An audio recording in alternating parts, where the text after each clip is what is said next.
What will probably be illegal in 25 years? Sarnik 18 said, "For the love of everything in this world, let it be child marriage." Spamo Javelin said, "After a few mentions here, I was wondering if the US was the same as Australia, where you need permission from the court to marry as low as 16, which I thought was bad enough. But WTF, some US states still allow marriage as low as 12 years of age. Between 2000 and 2015, there were 51 cases of 13-year-olds getting married, and 6 cases of 12-year-olds getting married, and not forced marriage by definition in the US. This was fully legal." World Healthy said, "Regular people need to understand the sheer scope and power that fundamentalist Christians have in the US and how some of its most fringe beliefs impact your day-to-day lives. It's surprising and horrifying and has effects in everything from the obvious women's rights, gay rights, to the slightly less obvious civil rights, workers' rights and wages and unions, to the obtuse and esoteric climate change, renewable energy and reducing plastic usage, cars and transportation, foreign policy. I could go into these, but the point is, fundamentalism isn't just the angry family in your suburb with pointless and conflicting household rules who beat their kids. They're the literal top echelon of American government. I'm sure this sounds like a crazy conspiracy theory, but no, it isn't, and this conversation needs to start happening if we ever want any hope of advancing into a progressive future and saving the planet." Beanley 88 said, "This is something about that particular part of us culture I find baffling. I don't understand how Christianity and these particular political views are so linked. I can understand bits of it, like their stance on gay rights, not that I agree with it, but I can see a consistency there. But a lot of it to my mind seems to have very little to do with Christian teaching. Where in the Bible does it suggest people should oppose climate change or strongly support the right to bear arms, for example?" Fafalone said, "There's been major progress on that front. Over the last 10 years many laws in the US have changed. Now, there's only 4 states that allow 15-year-olds to get married, and the rest are all 16-18. MA is technically 12, but no judge in the state has approved a very young marriage this century. Should get to 18 everywhere eventually. Likewise, the only reason most states still have an age of consent of 16 is because most people don't know that. Eventually there'll be something to draw big attention to it, like some old celebrity publicly dating someone young, not just hooking up behind the walls of their mansions or on a yacht, and they'll start bringing them up. Probably going to outlaw people under 21 making porn too, but other countries won't go along with that. Texas just banned under 21 from working as strippers or topless. In fact, I see everything you can do at 18 becoming 21 eventually." The ex-wife cheated said, "Makes you wonder why they are so determined to allow child marriages to stay. https://www.unchainedatalyst.org/United-States-child-marriage-problem-study-findings-April-2021/.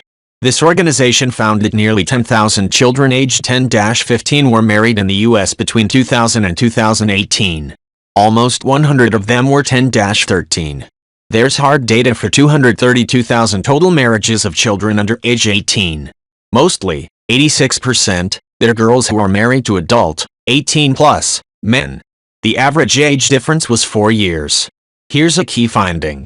Some 60,000 marriages since 2000 occurred at an age or spousal age difference that should have been considered a sex crime. So 25% of the marriages would otherwise be criminal relationships, and 75% of them are stupid kids being stupid kids, or kids being coerced into a relationship by parents due to pregnancy or whatever. Fortunately, the rate has dropped dramatically in the last 20 years, but there's still thousands that happen yearly, which, if the percentages hold true, means hundreds of covered-up statutory rape cases per year. And that's why we have a problem." Amrad said, "Every time TH issue gets brought, the conservatives whine about pregnancy. Like people who rape pregnant 10 years old doesn't need to marry. It's a loophole that perverts, male or female, will use regardless. It took a lot of fight to change the law in Florida. https://www.usatoday.com/story/news/nation-now/2018/03/10 /forced-marry-her-woman-finally-marriage-law/413284002/ Max0755 said, "Murder. I know it's illegal now, I'm just predicting it will still be so 25 years from now." Wall Street Remra said, "I work for the FAA, I see it going one of two ways. A. You fail and die in a rocket crash, so you don't deal with us. B. You succeed, and make it to FL 600 and above uncontrolled airspace, and either die from a lack of pressurization, or float off into space and live out of our controlled airspace for the rest of your days. I'm guessing not many. Either way, I feel that the FAA isn't your concern as long as you were in the rocket you launch. Or at least you had bigger issues." Isul Darcy said, "That's sad then. The worst I saw was in the USA in a documentary, young orphans teens, like 8 to 15 having to perform like a fashion show beauty pageant in front of potential parents that came here to find a child. A few kids were having fun, but you could see that most were not comfortable and just wanted to be picked. Some didn't want to be picked because the kind of future parents coming there was, well, they interviewed some future mothers. They were like, I want a pretty one. This one seems nice. Oh no, look how she danced, and were taking picture and video of them without their consent to send families like, look up this one, a little Lolita. I would have fun to dress her. Or this one, so funny and cute when she waved, that would be fun. Which one I pick? I wonder if you can have them a few weeks to try and give them back later?" Quotation mark. I felt horrible watching the documentary. Judas Crypt said, "I'm hoping it will be grocery shop sending produce to landfill. All produce can be used even if it's not suitable for human consumption.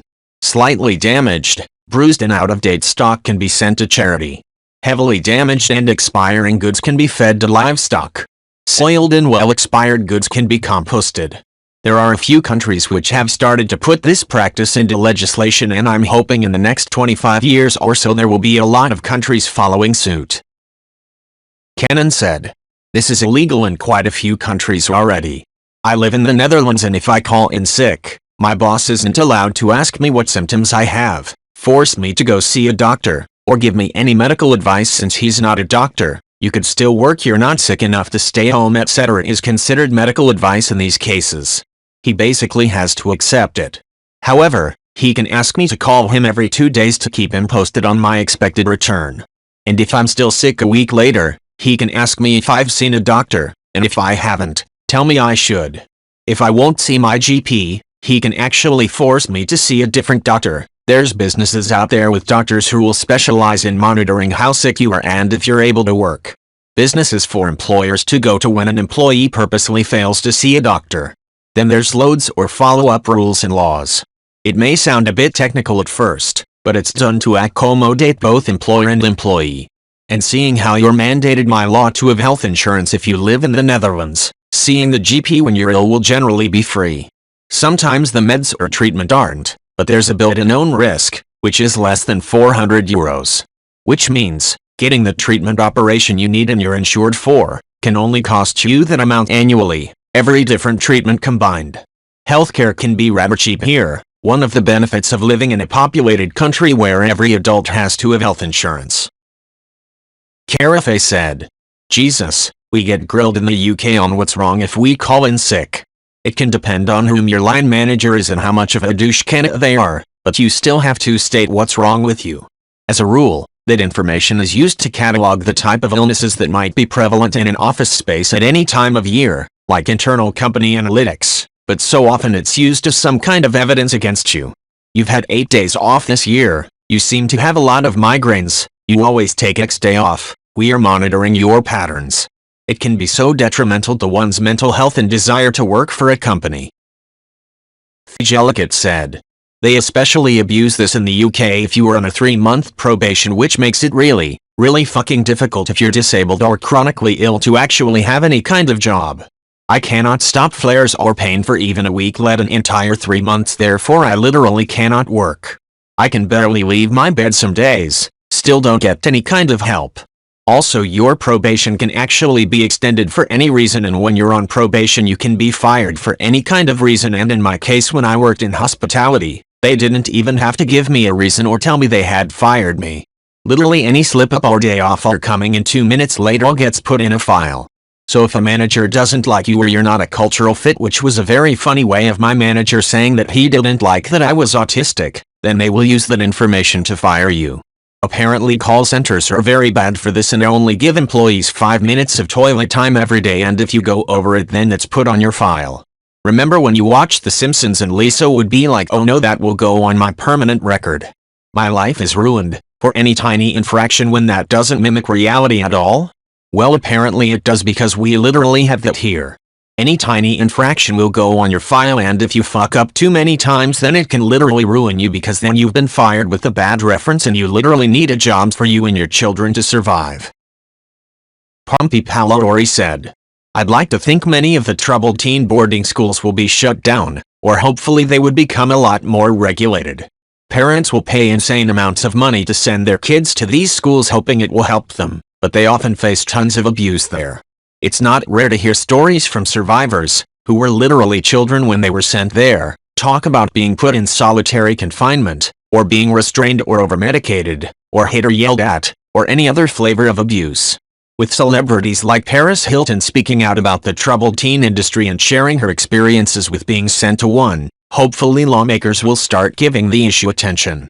Here is an article about her time there if you're curious. https://www.google.com/amp/provo-canyon-school-abuse/amp/ Hey Race, a short Vice documentary about the troubled teen industry. https://yahoo.be/av0jhwrloac. Adam McCow said, I'm a victim of such a boarding school. Have seen more violence in those 4 years than I ever have outside of that wretched place. Solitary confinement for 2 weeks for me. Kids used to put toothpaste in their eyes just to get a break from the madness in the infirmary. One kid even sprayed his own eye with deodorant and was whisked away. Around 100 boys in one large dormitory. One single sound at night and all of us had to stand on the bed and get a whack on our back. Kids with early symptoms of ADHD were beaten black and blue. I was one of them, but my symptoms were mild. I could control my impulses purely because of spite. My desk mate started fainting every few hours after being knuckled in the head with a wedding ring. First time he passed out I thought he died. Lots of troubled kids. Choking, fingers getting spliced at doors, neck biting, stabbing with pencils. You learn to fend for yourself soon enough. Letters sent home were thoroughly read and censored. Parents were too stupid to read the hidden messages. Nobody would believe us when we came out. Some of the kids who grew up act like nothing happened. The ones whose screams I remember like yesterday are not on Facebook, social media, or any of the reunion pics that the boys put up. I know they're all living troubled lives or have done the deed already. I've learned to forgive and move on. I compete at work like a dog left to die in the wilderness.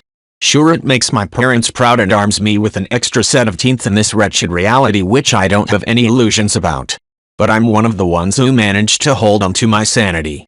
Sanity is one of the demons who show up in the darkness of solitary confinement. Hysteria is one. The other demons don't have names, but they keep me. Adam McCow said, Company. Sanity is the uniform you put in the morning and that wretched tie we had to put on like a collar around our necks. First time I lost my tie, the warden told me there is nobody to cry to, beg, borrow or steal, you're on your own from now. The first days back of every year was the worst. All the new kids would cry like damned souls at the gates of purgatory when the realization hits them that their parents are not coming. The distant sound of every car engine that passed on the road gave hope to our naive souls. Maybe they've come back for me. Imagine entire nights being tortured by the sounds of car engines. A cold place made colder by the wetness of your pillow. God bless the souls of the children. I pray for the victims and the trespassers. What kind of madness does a person have to be born into to do such wretched things to children? Edit. I feel guilty about leaving such an account without inserting a way out for people who can relate to this. I wrote this comment as a reply to someone who was finding it difficult to let go or move past trauma. Letting go as in pushing a boat away from the shore is quite hard to do. The people who have wronged you need more prayers than you do, for the damage that they may do to others and to themselves. For you it's the past and for them it's a present that they're living with. I know it seems hard, but forgiveness and praying for your enemies is a way to rise above our situations. Now, when you push the boat away from the shore, it is because you have somewhere to go, new memories to make, a life to be lived. Letting go is to clean out the room and make space for new memories and attachments. Nobody else will understand your reality like you do, and it would be futile to try convincing others about what really happened. Reliving the memory may be a way for you to grasp but the details, because it doesn't matter if the past was good or bad, it was. Adam McCow said, important to you. We revisit things which were important, not on the basis of whether it was good or bad. Go through it one last time whenever you were ready, then say goodbye to it like an old acquaintance or someone you knew, good or bad, who was significant in your life but has now passed away and now needs to be buried or set free in the purging flames of growth. Fill the darkness with love and light. When you close your eyes and it's dark, summon light from your best memories. Smile. Be brave. Every time it becomes dark again, go through the same process until even darkness becomes your old friend. I've been through this journey because of violent childhood trauma. Forgiveness and prayer for your trespassers is the way forward. Even though you will feel averse to the idea now, I hope you revisit this idea. Farewell, dear friend. You have sought help and I hope I've delivered the message.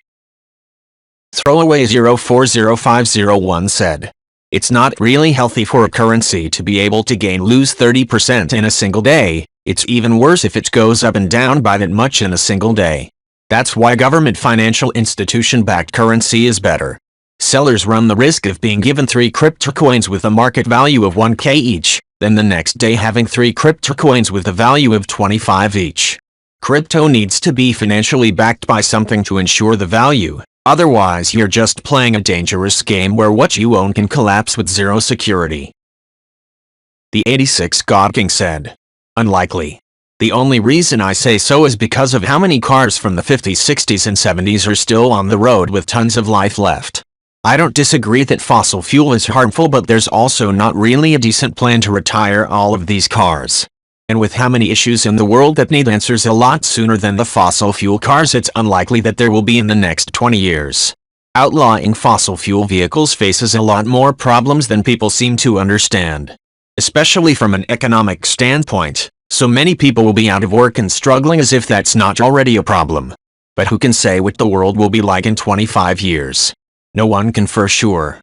Maybe world leaders will actually start solving problems instead of creating more.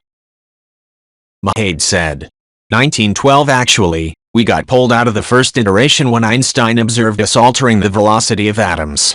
It was easy to trace down where it originated from.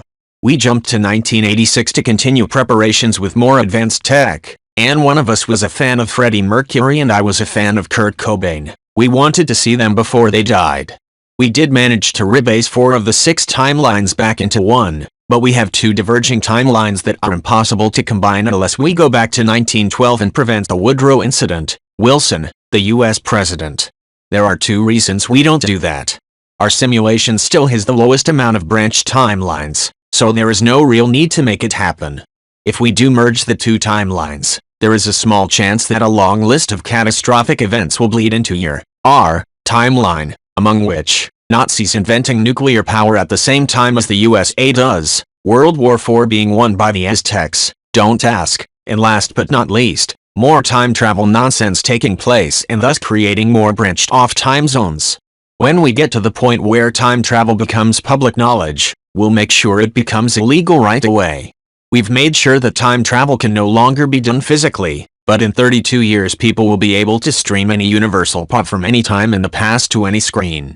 Of course, this needs to be regulated heavily for public consumption because in the 40s and 60s several events took place that the world should never find out about. Imagine what we all know about Roswell, but worse. Quisobitsquack said, curious on your reasoning for this one. Zoos get a bad rep, and no one likes seeing animals in captivity, but they're the source of a lot of fundraising for conservation projects like the rangers who patrol reservations for poachers in places like Kenya and Tanzania, for example. They do a lot of work to try to keep endangered species populations from becoming bottlenecked to the point where it's not viable anymore. It's a wonderful sentiment to think that a species could naturally recover on its own if humans as whole stop destroying habitats and or hunting them, but once populations hit a certain point, the level of inbreeding and lack of genetic diversity causes too many problems for the species to come back. Breeding programs in zoos work to try to avoid that with captive breeding. They educate the general public about wildlife. Most people don't realize how incredible the biodiversity of this planet is until they're brought face to face with these creatures. Not everyone is fortunate enough to be able to travel out of their country and experience a different environment with new species. A zoo allows the public to see exactly who and what deforestation, industrial farming, etc. is harming. And being able to see it firsthand creates a connection that may change the way someone views these things and makes them take a harder stance against it. Also, most accredited zoos have extensive enrichment programs and a full veterinary staff as well as keepers and maintenance team to care for these animals. The days of keeping a tiger in a tiny cage while it paces back and forth are long gone at any accredited zoo. No, it's not ideal and you can definitely argue against it, but the issue is way more complex than just zoos are evil and animals don't deserve to be in captivity. Jorge Palindrome said. This is a great rebuttal. I have the impression that most people on Reddit have never been to a real zoo and base their entire knowledge of zoos on Tiger King, because whenever the topic comes up there are so many comments against. A real zoo, that is to mean an accredited one, is a far cry from the shitty little animal parks run by abusive weirdos like on Tiger King. They're very large. The Smithsonian Zoo is 163 acres, the Tiger King Zoo is 16. They typically have the Hagenbeck-style enclosures that simulate natural environments, and the animals are well cared for by experts and given lots of enrichment and stimulation. It's actually really hard to get a job at a zoo, as there are so many applicants and a low turnover rate, so the people who do get the jobs are very well qualified and not a bunch of meth heads with rap sheets longer than their arms. And as you've said, they're very important for animal and environmental research, funding, conservation, and education, and give poor, working, and middle-class people the ability to see and learn about so many wonderful and amazing creatures without having to spend thousands of dollars flying to Africa or South America. Zoos are great, and always a good option to take someone for a first date, too. Phil Diggs Awake said. What do you mean by commercial zoos? Like the Joe Exotic type places that seem to have little regulatory oversight and little interest beyond enriching themselves? I could see that being the case, but certainly not outlawing the zoos like those found in San Diego, Cincinnati, St. Louis, etc. for the reasons others mentioned. It'll be interesting to see whether SeaWorld can survive, as well. Definitely a great deal of negative publicity regarding the mental and physical health of their main attractions. I could see more stringent regulations dictating what types of ocean mammals, if any, they were allowed to keep. Jellicate said. Hopefully child influencers, child vloggers or family vloggers. Fuckers like Ruby from 8 Passengers is a pathetic, authoritarian piece of shit who abuses her children for profit and broadcasts anything and everything about them, including really private stuff like her 11-year-old daughter getting her first bra or shaving for the first time, which totally isn't pedo bait. Her 3-4-year-old toddler was born while the channel was in full swing, and that baby has never known a life without a camera being shoved into their face for every waking moment. These children should have the same strict protections that child actors had before stuff like what happened to Judy Garland happens again. Following off of Ruby, the troubled teens industry or therapeutic boarding schools should either be extremely illegal or have a shit ton of laws surrounding them to stop the children going to them from being abused or treated by people who aren't even remotely qualified to be a therapist or aren't background checked to the most extreme degree to work with children. The troubled teens industry is a multi-billion-dollar industry profiting off of the abuse of children, and Ruby sent her son to one of these camps called Anasazi Wilderness, where children have been so brutally abused and neglected that they have died or suffered extreme health conditions or PTSD from. There are adults who are on the sex offenders registry and who have in the past been arrested for child abuse and a myriad of other crimes working at these camps. Jellicate said. There is literally no federal laws or regulations in place for these kinds of places because of religion, and it's even legal to hire transporters to kidnap and traumatize your child to force them into these camps. It's disgusting. These are the same camps, by the way, that Dr. Phil sends mentally ill and traumatized, abused and neurodivergent children to, because he gets money and good boy points every time he does so.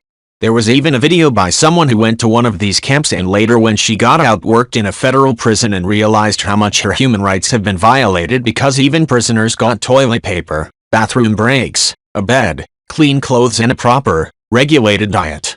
There is literally not a single other group of people in the Western world where if we treated them like how we treat children it wouldn't be extremely fucking illegal and frowned upon.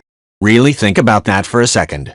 Even pedophiles and criminals get more basic human rights than actual children do because society as a whole doesn't consider children to be real people. Everyone likes to go on about how much they care about victims of abuse and how child abuse is the worst thing in the world until those abuse victims grow up into broken adults, or we suggest that children should be given the same respect and rights as adults and that they are in fact human beings. Then all of a sudden no one wants to hear anything about it anymore. Korshot 2009 said, China's overall structure and economy is a house of cards. There's a difference between appearing to become a dominant power and actually being one. They don't have the capacity to sustain their aging population. US is pretty stable. They import a significant portion of the food. US does not, and they have no real power projecting capabilities, not even going into that. And they have a habit of pissing of trading partners, for example Australia. The US has its issues, but they actually know how to cultivate soft power, actually innovate and how to sustain itself for the long term. Darth Vader said, heroin is bad for ya. We don't allow people to do that shit. Tobacco is a killer on par with heroin, even more so, second highest killer to cancer, which it's also partially responsible for, and the addiction is nearly as strong. I tried to quit several times and almost rearranged my place upside down every time. It's a no-good drug and the government have no business peddling this shit as freely as it does right now. This is murder of its own people. I'm weak for no being able to quit, I know, but it doesn't make it easier that it's sold at every corner store. Something needs to happen. Fafalone said, there's already a problem with pain-related suicides, as well as people who can't get adequate relief from doctors turning to illegal drugs. Many OD victims are people in chronic pain being undertreated or not treated at all, not junkies only interested in being high. While other methods are helpful sometimes, there's still a number of instances where the only substantial relief attainable with opioids. Now there's some developments with opioids that don't form tolerance and dependence, which would be fantastic, but it's highly unlikely we won't need the class at all in only 25 years.